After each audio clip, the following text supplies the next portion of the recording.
Река Назранка оказалась в опасности. Огромное пятно нефтеотходов обнаружили на очистных сооружениях Альтиева. Работники объекта сразу же забили тревогу и вызвали на место ЧП всех ответственных служб. По предварительным данным, источником загрязнения стал Назрановский коллектор, куда и были сброшены отходы. Предположение, это или что-то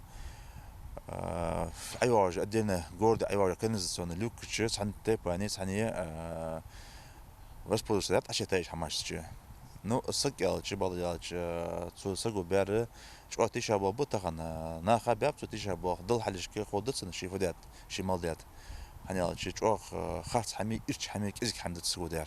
Еще накануне специалисты предприняли все необходимые меры, чтобы ликвидировать последствия утечки нефтепродуктов. Залили в очистные сооружения специальные бактерии и химреагенты, которые предоставили студенты Ингушского госуниверситета. Это поможет устранить жидкие солярные вещества. Сейчас работники Ингуш-регион-водоканала вылавливают из очистных сооружений мазут, который отделился от нефтепродуктов. Масштабы загрязнения устанавливают специалисты Росприроднадзора. Со своей стороны, сегодня с утра мы опять отобрали пробы на показатели, чтобы установить, какие есть, превышения нету. На тех же точках, где вчера каждый день будем отбирать, пока не установим, что есть загрязнение или нету.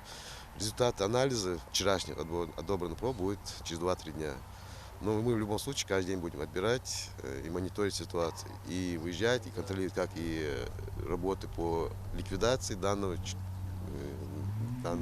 вот этой ситуации, как ведутся работы, тоже будем проверять.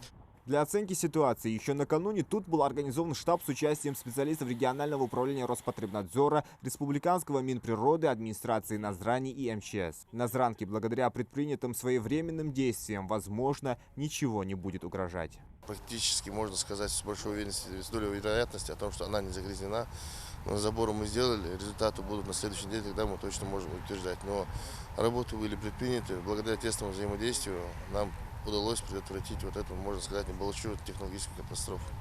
Пока делать какие-либо выводы рано. Совсем скоро будут доступны результаты лабораторного исследования. Если выявят превышение допустимых показателей в реке Назранка, Росприроднадзор совместно с прокуратурой привлекут виновных к ответственности и проведут взыскание суммы ущерба, причиненного природе. Зелимхан Калоев, Магомед Дидигов, Новости 24.